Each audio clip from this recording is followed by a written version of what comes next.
Hello, I'm Shireen Hashim, CEO and founder of the award-winning Fashion Community Week established since 2014.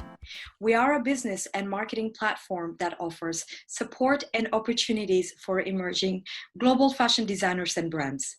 Since our existence, we have launched and presented brands from 40 countries covering 6 continents.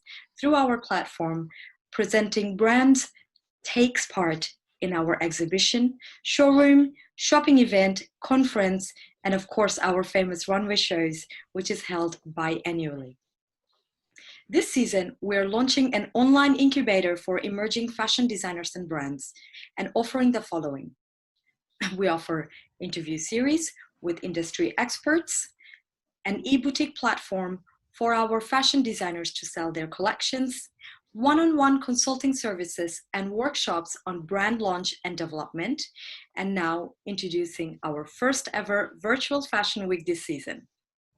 Welcome to the opening day of our new era interactive virtual fashion week powered by Fashion Community Week.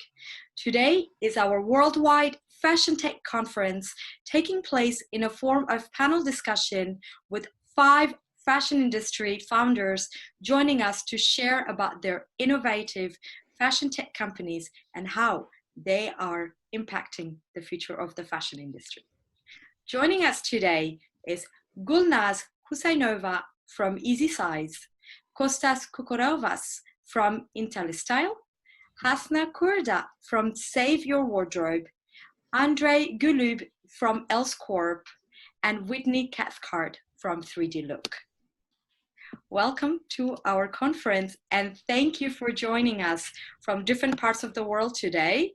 I think we have Florida, Greece, Denmark, London, and Milan, and I'm here in San Francisco. It is such a pleasure having you all on our panel today. Let us start with the introductions. Gulnaz, would you like to go first and share with us about Easysize? Of course. Well, first of all, thank you so much for having me here today. It's a pleasure to be at this panel discussion and talk about fashion technology. I started Easysize around 6 years ago, and I started with one goal of solving the sizing and the fitting problem in fashion e-commerce. At Easysize, we use AI and machine learning to address this problem, and we do it in a way that doesn't require any body measurements, size charts, or garment measurements. When it comes to sizing, we try to understand consumers' unique style and fit preferences. And based on that, we designed the user experience to be as smooth, as seamless, and as frictionless as possible. We work with hundreds of different brands around the world, and we help them to integrate our solution and decrease their returns, as well as increase their sales conversion. So yeah, thank you again for having me here today. Thank you so much for being here. Kostas, do you want to go next and share a bit about Intelistyle with us? For sure. Thank you for having me here as well. Such an honor, especially for a fashion week that's on the other side of the world. Love it. So at Intelistyle, we personalize the customer experience of fashion retailers by styling their customers with the right clothes and outfits for them. Well, at the same time, we optimize conversion, basket size, and repeat purchase rate. So the core product is the AI that learns by looking at outfits put together by some of the world's most prestigious stylists, and then extracts the essence of style. It uses that knowledge to style customers based on the latest trends, as well as who that customer actually is. So there's a number of use cases that retailers use it for. The most recent one is remote selling to turn their customer service team into expert stylists. As well as personal shopping, styling recommendations on the web, on chatbots, CRM, email, as well as physical smart mirrors that we're integrated in. Really what differentiates us is the fact that because our personalization is so fashion specific, it delivers 130% more revenue than generic recommendation solutions. And the quality of the styling is at such a level that a number of luxury brands trust us, such as Dolce & Gabbana, Max Mara, Tommy Hilfiger, and Lane Crawford, who's one of the biggest luxury retailers in Hong Kong. So yeah, thank you again for inviting us. Wonderful, wonderful. Thank you. Hasna, do you want to share about your company with us, please? Save Your Wardrobe. Yeah, absolutely. Lovely to be here with everyone. And thank you for inviting me to talk about Save Your Wardrobe. So Save Your Wardrobe is a digital wardrobe management platform. We use artificial intelligence and machine learning to create digital version of people's wardrobe and also to streamline sustainable living. We do that by curating an ecosystem of services such as donation, repairs, cleaning, reselling, and everything related to the wardrobe management is curated in the app. We've started with the project a while ago, but we are live since March 2020, and the whole ethos of Save Your Wardrobe is based on the way I grew up in Tunisia and this, my family's sustainable and circular values. And I'm really excited to be at this panel. Thank you. Wonderful. Thank you so much. Andre, please share with us about Else Corp. Thank you, Shireen. Thank you for having me. I'm very, very proud to be part of this fantastic group of companies and also to welcome the visitors of the event. We are Else Corp. It is a deep tech company offering B2B, B2B2C solutions to brand, retailers, manufacturers, and somehow to independent designers. We basically elaborated a kind of cloud technology that is able to put together a front end dedicated to product personalization in 3D. So we're quite experts in 3D. We call it, to simplify, 3D commerce, but internally it is all about design automation. Then probably I will give more insights on it. And then it goes to generate made to order orders. So from our side, we are connected to manufacturing processes. We try to be a middleware that intends to help fashion industry becoming more sustainable in a way of approaching in an easier and simple way the on-demand prospect. So on-demand, made to order, all these complicated points, we work on it and have different experience and success, and then later I will tell now how it works. Wonderful. Thank you so much. Now, last not least, Whitney, please share with us about 3D Look. Well, thank you for having me. It's great to see you again, and it's great to be with everybody here.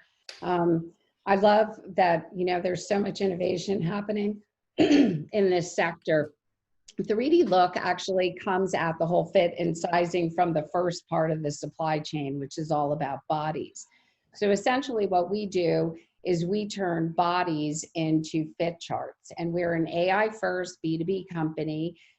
We use a combination of computer vision and deep learning and 3D body matching, and we create a 3D avatar. So it's a lot of statistical modeling, but we're coming at it from the understanding that if you really think about it, fashion makes clothing for bodies, but we don't know what the bodies look like. So our technology actually generates a 3D avatar. And from that, if you think about it, we could hypothetically compute hundreds of different measurements. We compute today about 73 in our API. But what we're really looking to do is personalize the experience, knowing that we're moving towards a world of customization and personalization, not standardization in an industry that has never been standardized. So we're really looking at what is an individual customer's body shape and body measurements, and how does that fit with the current product. Of course, much deeper than that is being able to use this body data to affect the supply chain. So how do we think about design? How do we think about manufacturing? How do we think about inventory and distribution? So that ultimately we're lowering return rates and we're actually making an indentation on the amount of waste that this industry contributes to the world. Thank you. Thank you for being the contributor of the reverse in our industry. We are the #2 most polluted industry in the world. So it is really nice to see some of you are actually working towards helping towards sustainability. Well, Again, thank you everyone for being here. Let me get started. My first question, let me see, is for Gulnaz. Now, Easysize claims to deliver a personal shopping experience with the world's leading AI-powered size and fit recommendation platform for apparel and footwear. Now, can you go into details about how the Easysize algorithm works and how the data for sizing is aggregated? Of course. So when we were developing our algorithms, essentially the goal we had for our team, it was how do we replicate the way a real human being makes a decision around sizing and fitting? And when it comes to picking the right size and fit, it's often not that much about how your body looks like, but it's more about what style you want to go for, how you want a certain item to look on you. So that's the reason why at Easysize, we don't really care much about the body measurements, but instead what we try to understand unique style and fit preferences. We look into things like how you're going to wear a certain item. Are there certain triggers like clothing cut or fabric that impacts your decision? We try to see if you like slim fitted shirts in one brand or oversized shirts in another brand. So all of those factors, they go into account and in consideration by our algorithm. So obviously to do that, we need to have a pretty granular, pretty diverse and deep data about consumers. So over the years, we have collected data around 17 million shopping profiles, unique shopping profiles in our database. And that's across 15,000 different brands. So it means that this data comes from a lot of different partners, direct-to-consumer brands, marketplaces, third-party services like payment companies. It allows us to remove or decrease the bias in our algorithm, because obviously when you're buying a pair of Nike shoes on, let's say, Amazon, well, though you cannot buy it there now, but let's say on a marketplace versus when you're buying it directly from Nike, your choice often will be different. So all of those factors we try to impact in our data. We primarily analyze data of orders and returns, which we receive from every partner that we work with. And we also receive direct post-purchase feedback from consumers. So every online shop we work with also uses our additional product called feedback that gathers post-purchase feedback around size and fit. And that really what helps us to not only personalize the recommendation, but also deliver a recommendation on the SKU level. Wonderful. Wow. It is such a elaborative process. Thank you further to share about Easysize. So now followed by that conversation, obviously my next question is for 3D Look.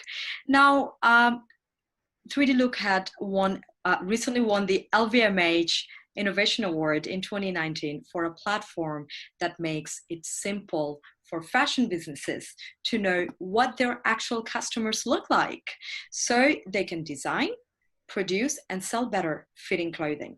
Now tell us, how do you generate the 3D matching process, and where do you gather the information to build these virtual models on your platform?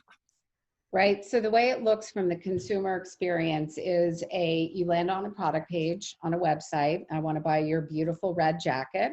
And am I a size 2, 4, 6, depending on the brand? What do I feel like today? Which goes back to that kind of preference piece.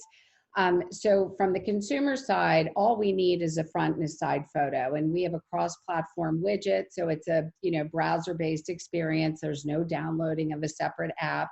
I take a front and a side photo. We guide you through that. We have a gyroscope in our technology. We've learned a lot. The company was founded back in 2016. So we've learned a lot about the consumer kind of journey and what works. We know that with the angle of the phone and tight fitted clothes, we get a good, accurate input. We can produce a good, accurate output. And that accurate output is really two ways, right? So in made to measure, in order to cut a garment, you need measurements. And in fit recommendations, it's really around how do you remove some of that complexity around which size do I buy. Part of it for sure around preference, the other part of it around body shape, body size, and brand intent. So the way our algorithms work is we detect key points in body contour. So our computer vision algorithms, for starters, can identify the human body in tight fitted clothes on any background. And that was important for us because we didn't want to have people have to take videos or put things in between their feed or do circles. We wanted a really simple experience. There are two ways to do it. You can have a friend grab their mobile device and take a photo of you. Or we also just released in June hands-free mode, and we'll voice control you through that front and side photo. So we detect key points in body contour, which have been mapped against a large data set of fully annotated photos. And it's a combination of annotated photos, manual measurements that were collected early on, and also scans. I think we're the only company that's actually got a scanning lab in our HQ. So we're actually able to train neural networks on, we're working on some interesting measurements, say for the military, that wouldn't be, apply to fashion. So that enables us to be able to train additional neural nets if need be. But we basically use those annotated photos and we're able to build a statistical 3D model. So it's really important to understand what we're not doing is using like pure CV algorithms and then looking at a database of avatars. Our goal, what we do is we generate a 3D avatar of each person. From that avatar has right now, as I said earlier, about 73 different points of measure on there. And we've got a couple of different solutions that we built on top of that core technology that could be a unique fit solution for size recommendations. We've also, as you can imagine, over COVID with contactless measurements, I mean, we are a contactless measurement solution at our core technology. So we launched a product called Mobile Tailor back in June. And Mobile Tailor was really built thinking about small and medium-sized businesses who came to us and said, we literally cannot operate our business without measurements, and we can't touch customers, and we can't deploy tailors or fit teams to their homes. And by the same measure, the uniform sector also is something that was really impacted by COVID. So this whole idea of fit events and actually being measured for your uniform became, you just couldn't do it. So we've got a solution also for the uniform sector that enables really contactless fit events so that end wearers essentially don't have to try on garments that other people have just tried on as well. Sure. But it really starts with that base core technology that I was just speaking about. Yes, and all the places, boutiques and stores are actually getting rid of fitting areas. So that's where you definitely are ahead of time, even with the COVID situation. So yes, great for providing a ahead of the game service for everyone. Well, so I will say one of our biggest customers saw the writing on the wall in March and came to us, and we actually took our core technology. They use iPads in their stores and they've got different apps on them. And we actually put an app on our iPad so their store associates, as customers come in, they had two problems. Number one, store associates didn't want to talk to the customers and vice versa. So store associate now takes a front and a side photo. They now have those measurements in under 30 seconds and they're able to go to the rack and pull the right size garment for the end consumer off the rack. And all that whole process is under a minute. Amazing, amazing. Well, thank you. Thank you for sharing. All right, so let me see.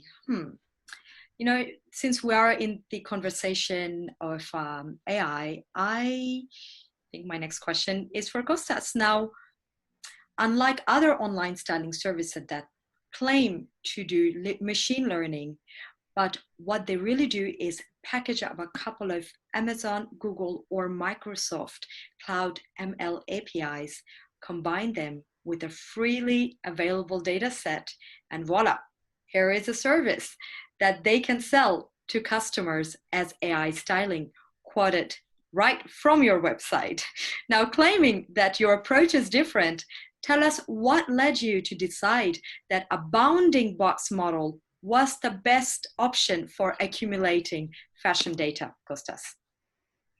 Right, so I think you've got to start from the data set availability out there. as you said, there's a number of free data sets out there. And if you look at how these data sets are collected, they're probably been put together by a merchandiser. It might be collected from a number of different retailers that have merchandisers in their team, but still that really limits the amount of data that you have because there's just not that much out there. Now, the majority of fashion photography that you see is actually, on social media networks, on videos, is catwalk photography. And really, if you want to start following the latest trends and understand what's happening there, you need to be able to detect where the clothing is in the photography. Now, that's only one of the models that we use. So initially, we understand where the different pieces of clothing are in the photography, and then we understand what the characteristics of these items are. So, do they have, what kind of cut do they have? We look at about 400 different attributes, categories, and subcategories. And then the other thing that we do is create this signature, this visual signature of that piece of clothing. It's very similar to what Shazam does, for example. They identify a piece of music. So we do that for clothing. And then we put all that into a third model that understands the unique combinations of all of that. And that sort of creates or understands the essence of style. Now, if you look at different regions, they will all have very different styling requirements. So we did some work for a big retailer in Europe, and they sell all across Europe. They wanted to target segments in Northern Europe, Central Europe, and Southern Europe with completely different styling recommendations. So unless you can go in and understand, the details of the styling and what people prefer in each of these segments, you can't really do that effectively. And the best way to do that is by looking at data such as those that are available online in different social networks and extracting what the trends are.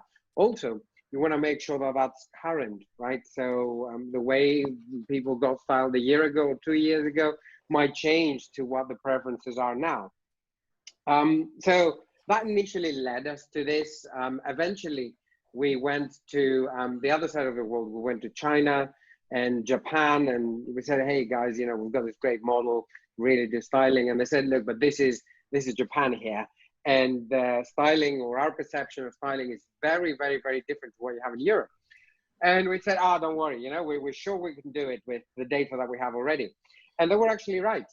We couldn't do it. The model didn't produce quality enough results for that side of the world. So we went and crawled Japanese social media, effectively understood a little bit more about the styling there, retrained the model, and that allowed us to sort of create at scale recommendations that work anywhere in the world. And that's the key reason that we follow this approach. Wow, that is a versatile, not only approach, but an entire production of going in different market to find out what fits best for the consumer they are. So, well, thank you. Now, I want to direct my directions towards, as we're talking about AI, but into sustainability. Now, a digital wardrobe for Save Your Wardrobe is a digital wardrobe for your sustainable fashion future. Your platform is making fashion more sustainable through tech and AI, quoted through Forbes, Harper's Bazaar, and Euronews. Now, tell us, how do you use your technology to create a personal and unique experience for each customers? And how do you make them reconnect with their wardrobe? And also, please touch upon the sustainability aspect to it as well, Hasna. Sure, yeah. So the way it works is it's super easy. So we made it extremely simple so that people embrace sustainability, even if it doesn't fit into their lifestyle. So in order to build the digital wardrobe, we have two ways. The first one is using image recognition. So whenever you take a picture of, let's say, your red jacket, it will recognize the category, the color, subcategory as well, the brand. And the other way is through email parsing. We've built an email parsing that looks into online receipts. So whenever you buy something online or in store and you receive online confirmation, our technology is able to capture that information and create a first version of your wardrobe instantly based on those email receipts. And then for where we connect people to the content of their wardrobe and how to streamline sustainability through technology.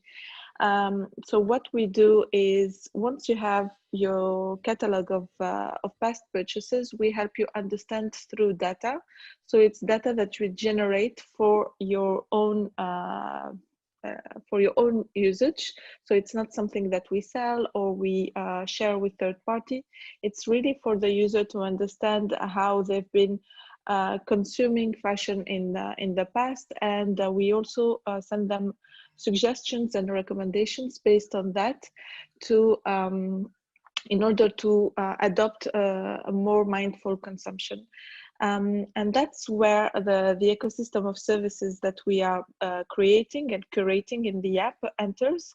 So basically, we connect people with their past purchases, things that they may have forgotten to wear or put in the back of their wardrobe, and also with a set of services such as repairs, alterations, things that will extend the life of garments.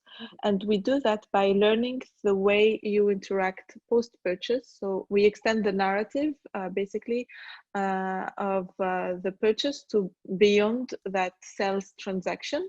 And we are able to gather information about you and help you as a user and as a consumer to adopt more mindful and more sustainable initiatives. And it can be through repairing a moth hole that you have in an old jumper, or downsizing something that you bought on secondhand. And the idea is to really guide you towards sustainability. Touching on sustainability, the motives and the backstory of it is the way I grew up was really close to sustainable values and circularity. And once I arrived in Europe, I've seen that people were really disconnected from what they need and what they purchase, and they were buying not based on something that they were looking for, but more something that they like or saw on social media.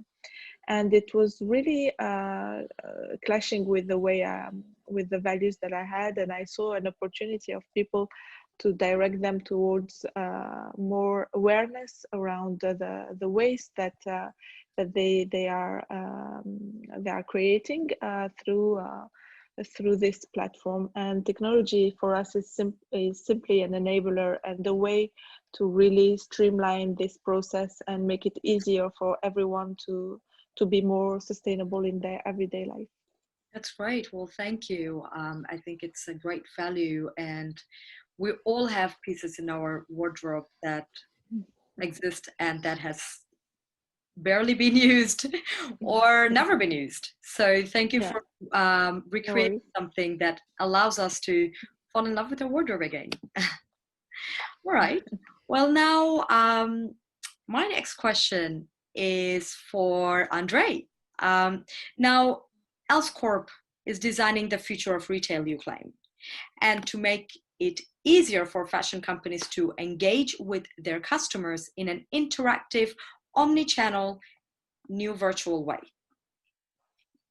Now, I know that one of the areas you focus on is virtual reality. Now, please tell us, Andre, how can VR be used to enhance the customer experience on a retailer's website? Okay, that's a complicated question because I would answer it maybe in 1 hour, not explaining everything. No, seriously. No, first of all, I really need to make it more clear that for us, for our company, VR, as we intended, is virtual retail. It's not just virtual reality, which is a technology, specific technology. No, we have VR, we have AR, we have just screens and synchronized screens and so on. But the main logic behind what we do is the value chain virtualized. So the companies can start selling products yet before they produce them. So one thing, or website or in-store mixed experience consumer application is only channel. The sense is that we create it, and we fight for that model where brands can bring their products to through retailers towards consumers, still on the face of just design it. Now you make a few prototypes, you can start production, but already you can start selling it. Now thinking of website, what it comes to my mind is better is to comment the AR use of it. Because thinking of anything that is related to product personalization to reach an interactive customer experience, so-called 3D configurators, product configurators. Now you can easily get via a QR code or simply or now even recognizing the product from the website of the brand and bring it to an application. And inside application you can continue, you can play with it, personalized, and you can load any other additional options which could be needed, like for virtual try-on and so on and so on. So you don't need to integrate everything on the website. So this is how, from our point of view, it can be balanced at the website and the use of smartphone, for example. Now, the same thing could work into an interesting way also for physical retail, especially now after the virus. People are, let's say, afraid even to talk products. But still, if you come to a store, you need an inspiration of a real product. You want to see it, you want to look at it, and then after you want to understand what else is available. So again, you just picture it. Or, well, there could be QR code that makes things easier, especially to understand for the explanation. But for us, it doesn't matter. We can recognize a product just from a photo. So you picture the product in store, in shelf, and then you will get on your smartphone a rich application which allows you to then play with it. So colors, materials, all other options. Load your avatar. In our case, we work with shoes mostly, so it's about fitting and so on and so on. So this is one thing. This is about customer experience, but also I would like to mention since everybody were talking about AI, we also work. In our case, I think even for myself as a founder, it's very interesting the evolution of our company. We started as design automation, so 3D, creating, helping designers shorter go-to-market with the new products and so on from design point of view. Retail, so making it interactive and closer to the design phase. But after a few years of working with the market, we understood that AI could be the perfect glue for all this. So today, we as a company, and what I heard from the colleagues, from other, and especially your provocative questions about data set, it's the same things that everybody can have, and so on and so on. In our case, our AI is very specific. We build neural networks, and we even have them generative, that know the products, not from retail point of view, but from design point of view. So we digitalize, starting from design, we know the curves. We know what every color combination, for different components means. So our networks can able really to generate new models. But this is not for retail. This is for designer use. We work on design automation and towards brands. But in the case of consumer, this kind of AI is really able to interpret each consumer way of thinking. So we call this service my style. So my best scenario is that, coming back to the website, or a mixed experience between an application or a store or a website. Also for myself as a consumer, and now I'm a founder of the company, and very proud to see that this is possible. It can work for me. The best idea is to make a picture of some product that I like and say, please find me something similar, but in my own style, or that corresponds to me, and all the rest is done. So this kind of AI, which can follow the user, and not only by comparing, knowing your purchase history or trivial things like that, but really on a deep level. Like in our case, we know the products from the structured point of view, from design point of view. It's about components, it's about even the size, it's about visual impact, about many things that the other companies never take into account. And so I would say please find me a similar product like that, but in my style, or maybe in a different color. So I can combine all together things. Now, visual search, I make a photo, or I take a photo from the website. Then my style, which is an AI service which knows me well, no, and can then filter other products, and some specific meta information like price range or whatever else. Also, this is how do I see it applied for the future. Great. You know, Andre, your company is offering versatile of services, and there was one area, actually I have a follow-up question for you, that I noticed that you are offering made-to-order services, which is typically associated with, obviously, slow fashion. Now, is it really possible to offer made-to-order products on demand?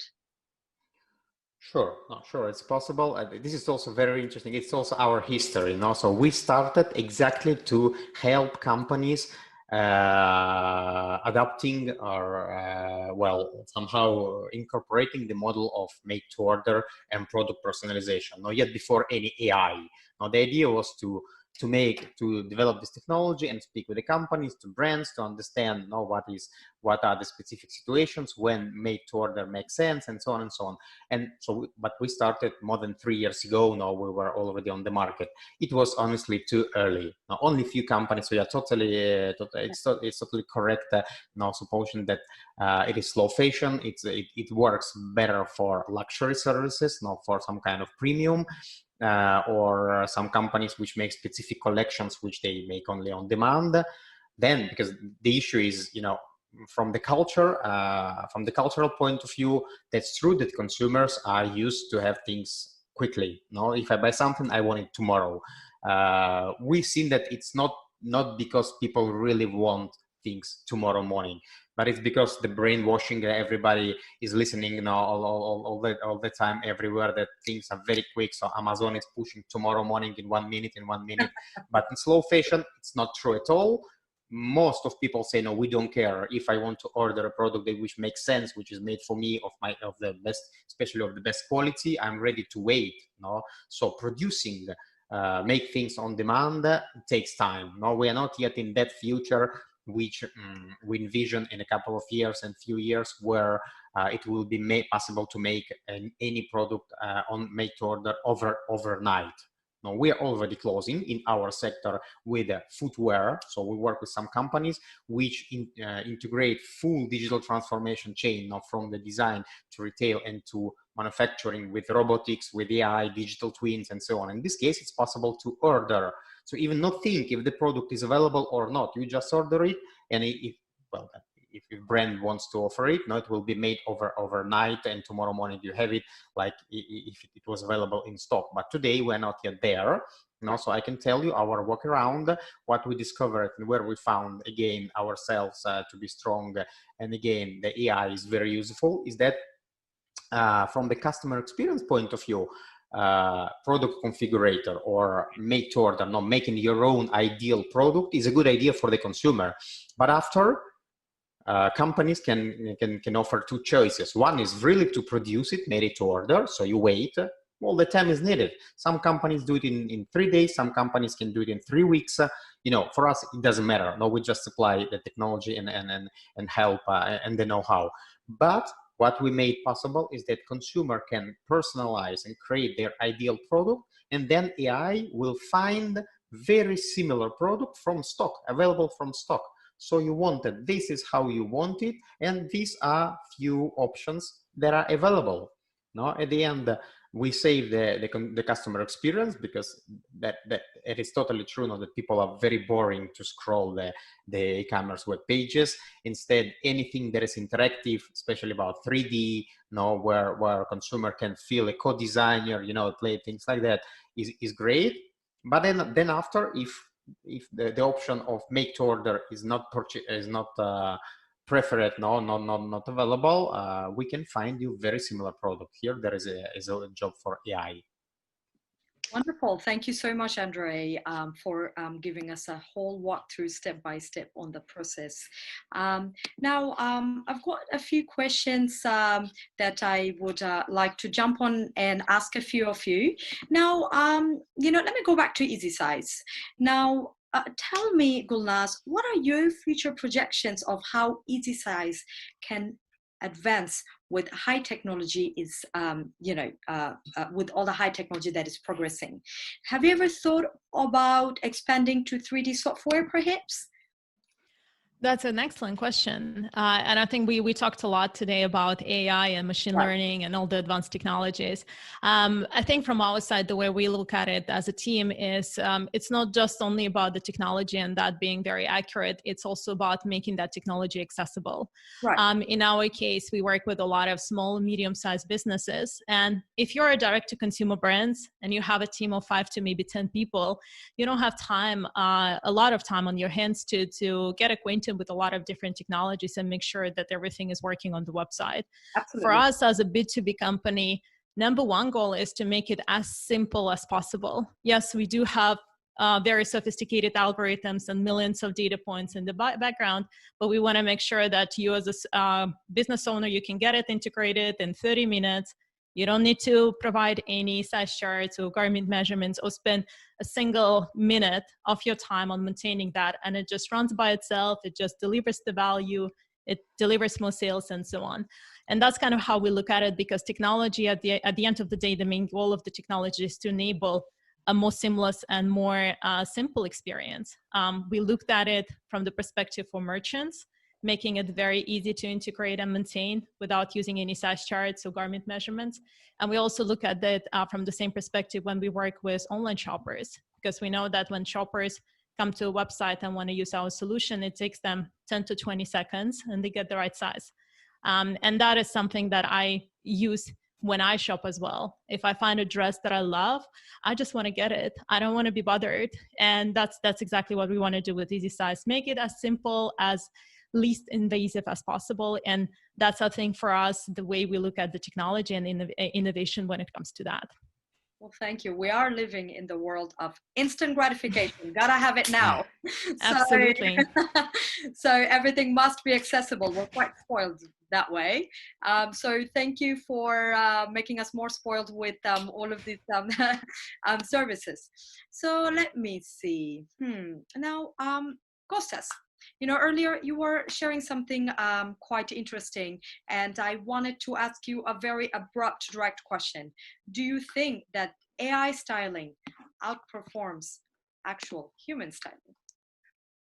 That's a big question. That is a big question. Because you said your measurements were completely on the dot, so I wanted to ask you this. I know, that's right. So I think it was a couple of years ago when we took our AI to London Fashion Week, and we did some blind tests between outfits that were generated by AI and outfits that were generated by real humans, and we asked participants to select which one they prefer. So we had 70% of people preferring the AI generated outfits, which, to be honest with you, surprised me as well. I was like, really? Okay, that's interesting. And yeah, you had to see the faces on some of the people that were like, oh, wow, really? Did that just happen? So that's one side of it, right? The reality is more complicated, because what happens is that the AI actually learns from humans, right? It's a little bit like a child. So depending on the examples that you show it, it will develop a different personality, right? Like we were talking about before with the different regions. So what effectively we do with AI is that we're using examples from top stylists and top designers to teach it what good looks like. Because at the end of the day, humans will always lead the charge in terms of creativity. I mean, we see a number of new models that, you know, can imitate a painter's painting style, right? And I think all of that shows how powerful it is. But at the end of the day, it is imitation. And, you know, now we're starting to see examples where, hey, it makes something new, but it's all based on learning from someone. And I think that the real creativity lies with humans. Now, the other side of this is that, hey, it can probably outperform an average stylist, but that's not the way to look at it. I don't think you want to look at it from a competitive point of view, because the way we use it is to actually empower retailers, sales agents, you know, even styling teams. You know, so say you have a sales agent that, you know, styling is not their strongest point, right? So our new product, it does remote styling effectively. So it will help you connect to a customer via chat, and it will help you understand what clothes look best on that customer. We were talking to a big fast fashion retailer actually just before the start of the pandemic, and they introduced a styling team in the shop, and they found that customers that engaged with a stylist had 5 times higher basket size. So they wanted to actually extend that to more of the sales team, because they could only have a small styling team, obviously because of the cost of the team and fast fashion. So that allowed us to help other sales agents be at the same level or a very similar level like the top performers. So I think the way to look at this is as a tool to enable us to do our job faster. We work with a styling team in Dubai actually, and the entire team is stylists. But what this enables them to do is generate a lot more personalized options for their customers compared to if they were doing that manually. So now suddenly, as opposed to having to put one outfit together and pull one piece of clothing and another piece of clothing, now they can have 1,000 outfits in a matter of minutes and go through them and say, yep, that works, that doesn't, that works, that doesn't. Oh, I'll do a small change here and that is perfect, right? So it makes people a lot more effective. And I think that's what this is about, really, just enhancing our capabilities with AI. Wow, that is quite a process, but a fast way to get to what people are looking for. Well, thank you for sharing that. Now, let me see. I think I have a question for Whitney. Now, share a little bit about how has your mobile tailor software affected companies that you partner with? Do these companies adjust the sizing of their products based on your data? If so, have they received more customer satisfaction as a result? Yeah, so I'm going to step back for a minute because there's 3 kind of things that are weaving through this conversation. One is around fit, one is around sustainability, and one is really around customer experience, right? So if you think about kind of what's happening in on-demand, and I think Andre's right there, it's still in its infancy. But if we look even pre-COVID at kind of the number of companies that we had begun to work with and have been in our inbound pipeline over the last few years that are really about how do we think about making less of better, right? So we're in it. So we have a couple macro factors that are hitting this whole idea, right? One is, and one very important thing is to think about, you have a generation that's coming up that is different than every generation, certainly in the 30 years that I've been in the apparel industry. And even before that, you have a generation that cares more about what they put on their body, what they put inside their body. And they care a lot about sustainability, a lot more than even younger millennials. So you've got that coming in. And then you've got, even in the mass and the enterprise space, this whole understanding of we literally cannot continue on a e-commerce business model that produces return rates 30, 40, 50, 60+%. It just doesn't work in the way that we have, costed garments over the last many, many decades. So if you think about Mobile Tailor was really a response to COVID for us, because it was small and medium-sized businesses who, as I said earlier, could literally not operate their business without a digital tool, because you cannot make a pattern without measurements. And so we enable that. What I think is really a lot as interesting, not more interesting, but as interesting, is if you look at some of the partnerships, and this goes back to the conversation you were having with Andre around on-demand. If you look at some of the partnerships that 3D Look has announced over the last several months, particularly with like Gerber, CGS last week, but this is, how do you pipe together this entire on-demand supply chain? Because again, you have to understand what we look like in order to make clothing for us, right? Because if you go to anybody's brand and you try and put me in the peg of that brand, it's about 10% that's going to fit in that. Most of us fit in different sizes, and most of us, it's really based around body shape. So it's not just our pure measurements, it's all around body shapes, and that's a lot of the work 3D Look does. But if you think about on demand, that first piece of it, which is around bodies, funnels into that entire supply chain. Some of the stuff that Andre's doing, 3D design, what is going on in automation in terms of manufacturing itself. How do you begin to automate the last mile delivery? Some of these pieces are further along than others, right? But it's really about collaboration in all of these companies to enable a more efficient supply chain over the next 10 years. Because let's face it, this whole idea of I'm going to go to an e-commerce site and I'm going to have to search product because there's so much product out there and I have no idea what size I am is like ludicrous today. More or less, it looks like it did 10, 20 years ago. It hasn't innovated as fast as, frankly, any of our technologies have innovated and disrupted. And if you think about this whole idea of, how do you take that experience of, I used to go into the store and I would pull 3 sizes off the rack and go into the fitting room, because it's not only just about what fits me, because you might think this, I'm wearing black sweatshirt today, but you might think this fits me great. And I may have an idea in my mind that today, no, I wanted it to feel tight. So you have that preference piece in it. So all of these things we're going to see shift, and they already are shifting, and they were shifting even pre-COVID. They're just beginning to happen faster now. So my point is that this whole idea of how do we get to a more customized supply chain? How do we get to a industry where we are more impactful? We're making, again, less of better things. And frankly, customers are waiting, and they are waiting. Customers will wait for something if they know it is made for them. And we have proof in the pudding because we have on-demand customers that use our body scanning technology on the front end.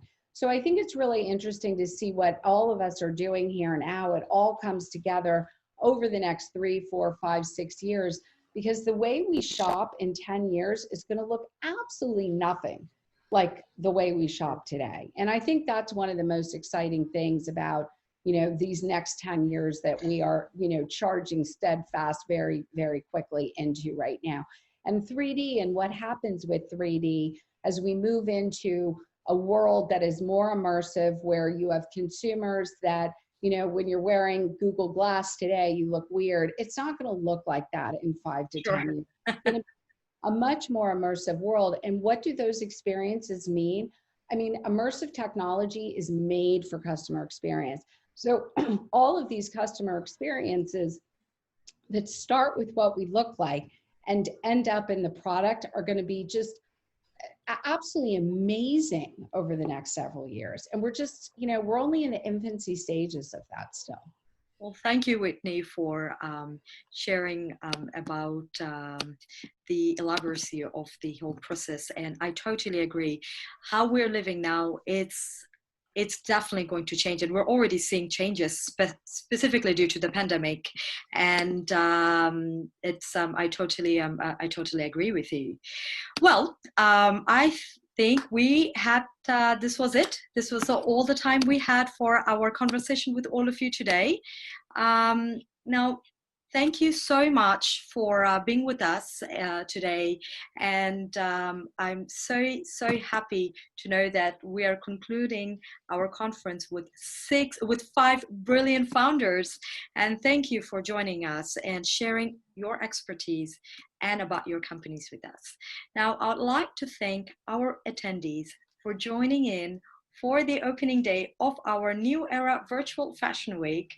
Join us September 25th to view our California Dreaming runway show presenting contemporary wear by local designers, and on September 26th to view our international and couture collections presented by creators, by couturiers, international couturiers, followed by our interactive shopping event on September 27th to shop hot off the runway collection from our runway shows. And for more details and schedules, visit our website at fashioncommunityweek.com, and we look forward to seeing you there virtually. And thank you again for being with us here today. It was such a pleasure having you all with us. Thank you. Thanks, everyone. Nice meeting you. Nice meeting you. Bye.